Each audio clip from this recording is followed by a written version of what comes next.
Okay, so the first seam we're going to do is your open seam. We need to put your right sides together. Like I was saying before, this is such a small piece. I'm not going to double-sided sticky tape one together, but later on when we get into it, we're going to start doing the double-sided sticky tape to get used to that process. You should be able to, such a short length, you should be able to manipulate and hold with your hands enough. I'm actually starting, you'll notice I'm starting with my Teflon foot on my leather. So I'm not starting with it off my leather, I'm actually starting with it on my leather.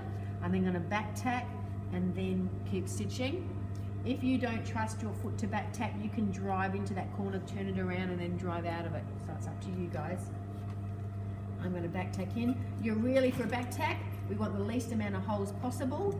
And I'm only going to do 3 or 4 stitches into my back tack and then off I go. Okay. Making sure my stitch length is slightly larger. We don't want a tiny stitch length.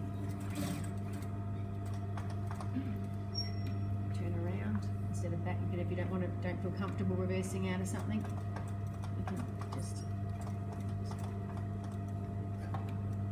Alrighty.